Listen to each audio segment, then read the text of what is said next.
ఆంధ్రప్రదేశ్ శాసనసభ సమావేశాల్లో మంటలే ప్రధానమైన అంశంగా మారుతున్నాయి. ఇది ఒక విధంగా వైసీపీ అధినేత మాజీ ముఖ్యమంత్రి జగన్మోహన్ రెడ్డికి ఇది ఒక పాఠం కూడా.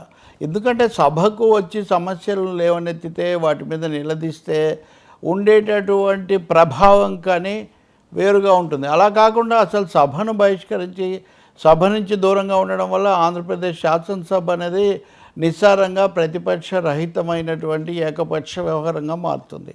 అదే మీరు శాసన మండలి దగ్గరికి వచ్చేసరికి అక్కడ ప్రతిపక్ష నాయకుడుగా బొత్స సత్యనారాయణ ఉండటం కానీ శాసన మండలిలో ఇటువైపున వరుసగా అనేక మంది లోకేష్ దగ్గర నుంచి అచ్చెన్నాయుడు దగ్గర నుంచి అందరూ ఎదుర్కొనే ప్రయత్నం కూడా చేయటం, దాంతో మండలి హోరాహోరీగా జరుగుతుంది. ఈరోజు రెండు ముఖ్యమైన అంశాలు శాసన మండలిలో వచ్చాయి. అందులో అతి ముఖ్యమైనది ఇసుక దందా. వైసీపీ హయాంలో ఇసుక మాఫియా చాలా చెలరేగింది. ఎక్కడ చూసినా తవ్వుకుపోయారు, నదీ తీరాలన్నీ కూడా ఒట్టిపోయాయి. ఈ స్థాయిలో జరిగింది. ఇప్పుడు ఉప ముఖ్యమంత్రిగా ఉన్న పవన్ కళ్యాణ్ కూడా ఇసుక మీదనే ప్రత్యేకించి సభలు కూడా జరిపారు. కానీ ఈ ప్రభుత్వం వచ్చిన తర్వాత కూడా ఇసుక దందా కొనసాగుతూనే ఉంది. సామాన్యులకు ఇసుక అందుబాటులో ఉండడం లేదన్న విమర్శలు చాలా స్పష్టంగా వినిపిస్తున్నాయి. రెండవది, తెలుగుదేశాన్ని బలపరిచే మీడియా సంస్థలు పత్రికల్లో కూడా ఇందుకు సంబంధించినటువంటి అనేక వివరాలు వస్తున్నాయి. ఎమ్మెల్యేలు కూడా వాటిలో వాటాలు వేసుకోవటము, అధికారులు కుమ్మక్కు కావటం, ఇవన్నీ కూడా. ఈ నేపథ్యంలో బొత్స ప్రతిపక్ష నాయకుడిగా ఈరోజు ఇసుక సమస్యను ఆయన లేవనెత్తారు. లారీకి 11 నుంచి 12,000 మా హయాంలో ఉండేది. అది మేమేం కాదనడం లేదు, ఆయన తమ హయాంలో ఎక్కువ ధర పెరిగిపోయింది అన్నదాన్ని ఖండించట్లా. కానీ ఇప్పుడు కూడా ఏం తగ్గలేదు కదా, అంతే ఉంది కదా. మేము 80 లక్షల టన్నుల ఇసుక మీకు అప్పగించి వెళ్ళాము, దీన్ని మీరు ఏ మేరకు సద్వినియోగం చేశారు, ఎందుకు సరఫరా చేయలేకపోతున్నారని ఆయన గట్టిగా నిలదీశాడు. సో దీని మీద అచ్చెన్నాయుడు తర్వాత ఇంకా ఇతరులు కూడా మాట్లాడటం, దాంతో ఒక విధమైన వివాద వాతావరణం ఏర్పడింది. మీరు మా మీద ఆరోపణలు చేశారు కానీ ఇప్పుడేం మెరుగుపరచలేదు అని. ఈ విషయంలో ఒక్క ఇసుకే కాదు, చాలా అంశాల్లో అధికార యంత్రాంగంలో కానీ లేకపోతే అవినీతి పోకడల్లో కానీ పెద్దగా మార్పు రాలేదు, అవే కొనసాగుతున్నాయి. కొత్తగా చేసిన వాగ్దానాల అమలు ఆ విషయం అలా ఉంచి గతంలో అవకతవకగా అవినీతిగా జరిగిన వాటిని చక్కదిద్దడంలోనూ మెరుగుపరచడంలో ఎందుకు ఫలప్రదం కావటం లేదు అనేది దీని మీద అచ్చెన్నాయుడు బొత్స హోరాహోరీగా పోటాడుకున్నప్పటికీ కూడా అదేమీ ముగించే అవకాశం కాదు, కావాలంటే మీరు విచారణ జరిపి తేల్చండి అని. అంతకంటే కూడా ముఖ్యంగా వచ్చిన అంశం జగన్మోహన్ రెడ్డి ఇంటి దగ్గర తాడేపల్లిలో అక్కడ జరిగినటువంటి అగ్ని ప్రమాదం.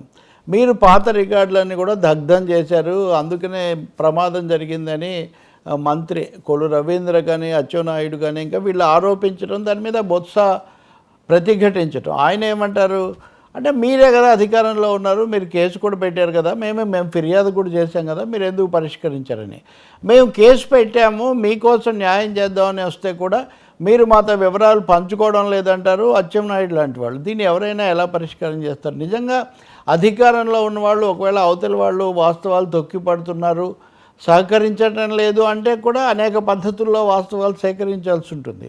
ఇప్పుడు మనం చూస్తే మదనపల్లిలో పెద్దిరెడ్డి రామచంద్రారెడ్డి తాలూకు ఫైళ్ళు దగ్ధం చేశారు, అందుకోసం అగ్ని ప్రమాదం చేశారు అన్న, ప్రమాదం కాదు మంటలు పెట్టారు అన్న ఆరోపణ నుంచి ఇప్పటి వరకు కూడా ఇవి రాజకీయ ఆరోపణలుగా కొనసాగుతున్నాయి తప్ప క్షేత్రస్థాయిలో ఘటనా స్థలంలో వాటిని నిరూపించేటటువంటి అడుగులు ఏమీ పడడం లేదు. మరి దీనికి కారణం ఏంటి?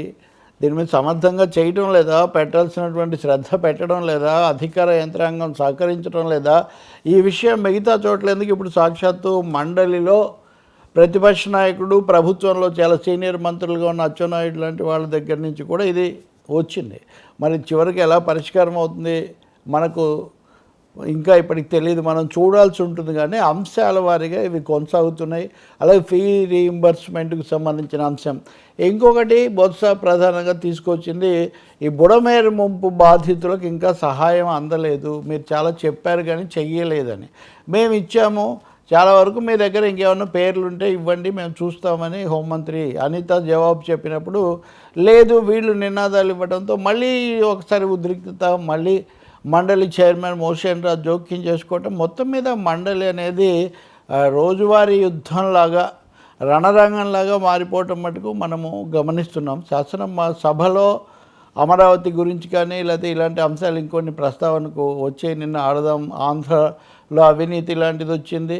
గత ప్రభుత్వంలో జరిగినటువంటి అవినీతి వ్యవహారాలను ప్రస్తావనకు తెస్తున్నారు, కానీ ఇప్పుడు అధికారంలోకి వచ్చిన కొత్త యంత్రాంగాన్ని ఎందుకు దారిలోకి తీసుకొని రావడం లేదు, పరిస్థితులు ఎందుకు అదుపులోకి రావడం లేదనే ప్రశ్న వస్తుంది. ఈరోజు కూడా ఒక ప్రముఖ పత్రికలో అధికార యంత్రాంగం ఏ విధంగా కొనసాగుతుంది, మంత్రులను కూడా శాసించే స్థాయిలో కొంతమంది అధికారులు కొనసాగుతున్నారు. ప్రతిదానికి ఇంకా కొత్త వార్త ఏంటంటే అధికారులే కాకుండా వాళ్ళ అర్ధాంగులు, వాళ్ళ భార్యలు కూడా చక్రం తిప్పేసి పనులు జరిపిస్తున్నారు ముందు వాళ్ళ జోక్యంతోనే అని. దీన్ని వెంటనే మళ్ళీ వైసీపీ వాళ్ళు అందిపుచ్చుకొని వాళ్ళ కథనాలు కూడా ప్రసారం చేస్తున్నారు. మొత్తం మీద వీటన్నిటిని చూసినప్పుడు కూటమి ప్రభుత్వం అన్నది ఇంకా వ్యవహారాలు ఇంకా పట్టు చిక్కలేదు, పూర్తిగా అదుపులోకి తీసుకోలేదేమో అనేది వాళ్ళ అదుపు రావటము పట్టు చిక్కటము ఒకటైతే, ప్రజలకు సంబంధించిన అంశాలు అలా గతంలో వాళ్ళే లేవనెత్తినటువంటి అంశాల్లో కూడా దిద్దుబాటు చర్యలు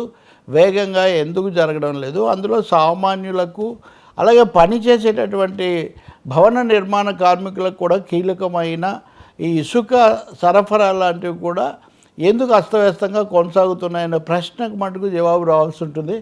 మండలిలో ప్రతిపక్షానికి ఏదో పద్ధతిలో జవాబు చెప్పడం, లేదా అధికార పక్షం వాళ్ళని మళ్ళీ నిలవేయడం వేరే విషయం, కానీ ప్రజల కోణంలో మటుకు ఇసుక దందా సమస్య అలాగే మట్టి కొరత సమస్య ఇట్లాంటి వాటికి ఖచ్చితమైన చర్యలు తీసుకోవడం అవసరమని మటుకు చెప్పాల్సి ఉంటుంది.